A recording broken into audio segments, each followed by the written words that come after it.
Hi, this is Jackie's Reading Room, and I'm your host, Jackie P. Have you turned some pages today? Poetry. Noun. Literary work in which the expression of feelings and ideas is given intensity by the use of distinctive style and rhythm. This was the definition of the Oxford Dictionary of English. I love this definition. For me, writing poems, which I did mostly when I was a teenager and young adult, was and still is a way to express my feelings and ideas. But for many of us, reading poetry or experiencing poetry can be a challenge, or it could seem boring. It could seem impossible to understand. So I would like to today to give you some elements that I believe one should consider when reading or a poem, or when approaching a poem, or even when deciding whether you should actually get into poetry, because it might seem a bit daunting. Now, you have to know that as a teacher, I've always enjoyed the beauty of words, and I find that even if you don't understand a poem fully, sometimes just the melody of the words can be something that is uh, fun or beautiful to experiment. So let me give you my first point here. Poetry is all around us. If you haven't noticed, think of your favorite children's book, right? When you were a child, there were rhythms and rhymes, like in Dr. Seuss's books. If I quote from one of his famous books, "The Grinch hated Christmas, the whole Christmas season.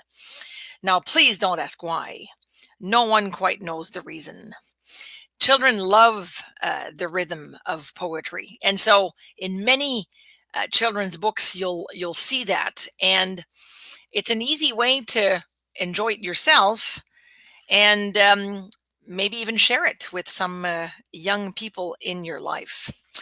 As well, many movies will feature some poems, right? If you enjoy films like me, you may have seen the amazing film Interstellar by Christopher Nolan.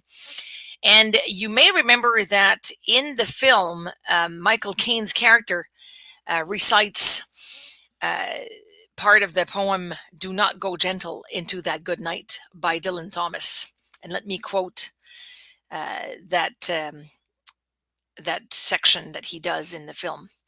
"Do not go gentle into that good night. Old age should burn and rave at close of day.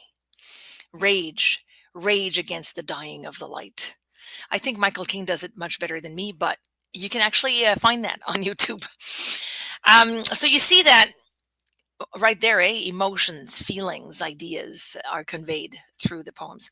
And of course, I hope that you've watched the beautiful, fantastic, now called possibly a classic, Dead Poets Society, with the incredible Robin Williams, because this movie, of course, is the story of an English teacher, and he is really incredible at sharing his passion for the English language, which possibly may have influenced me a bit back in 1989 when I was a young teenager, and I thought, I would like to be a teacher like that. So there are several poems recited in the film, including the famous line from Walt Whitman, "Oh, Captain, my Captain." But there are many others. Second point that I'd like you to pay attention to is poetry can be listened to. You don't have to read it. If you go to YouTube, you can find a clip of the late Maya Angelou reciting her beautiful poem, "Still I Rise." In terms of sharing ideas, that's a great example of that. Not only do you get to listen, but you also get to watch her as she sways and she moves her hands.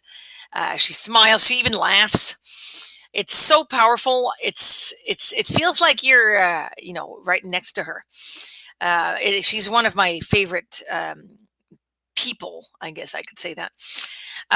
There are many other examples. If you go online and you type in love poems, you're going to come across a whole list, including a beautiful poem called If You Forget Me by Pablo Neruda. He was a Chilean poet.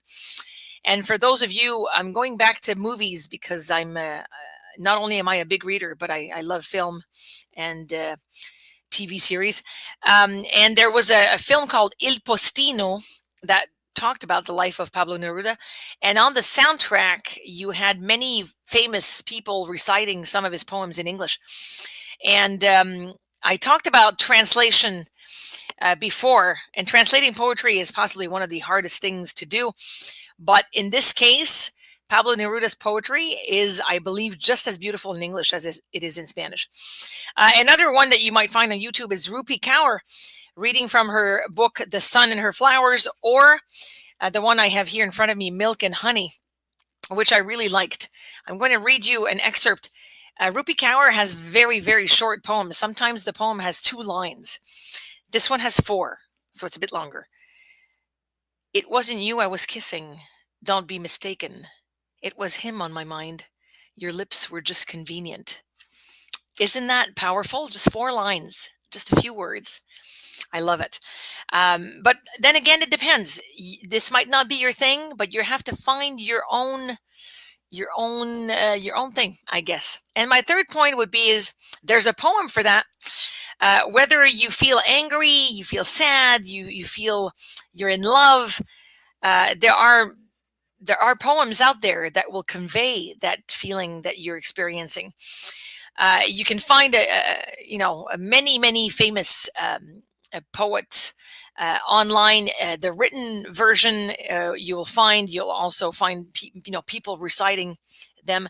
And so I'd like to wrap up today with a very beautiful love poem that is called How Do I Love Thee, Sonnet 43, and it was written by Elizabeth Barrett Browning, who was born in 1806 and died in 1861.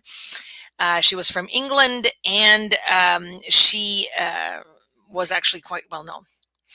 How do I love thee? Let me count the ways. I love thee to the depth and breadth and height my soul can reach when feeling out of sight for the ends of being an ideal grace. I love thee to the level of every day's most quiet need by sun and candlelight. I love thee freely as men strive for right. I love thee purely as they turn from praise. I love thee with a passion put to use in my old griefs and with my childhood's faith. I love thee with a love I seem to lose with my lost saints. I love thee with the breath, smiles, tears of all my life. And, if God choose, I shall but love thee better after death. So, I don't know if you enjoyed that, but I find that poetry can really convey such difficult emotions and beautiful ones, like love, but difficult like heartbreak and pain and trauma. And it's just a matter of playing with words. So you can definitely find something out there that's for you. And if it's not for you, perhaps you have people in your life who enjoy poetry. And maybe I've given you some ideas today of some poems that you'd like to get into, or maybe some movies that you want to watch that contain some poems. I actually will post in the blurb a link to a page I found that talks about my top 12 poems in movies, and I thought that was actually quite inspiring. So hopefully that's going to help you turn some pages, and who knows, maybe pick up some book and read to someone else and make their life a bit brighter. Until next time, take good care of yourselves.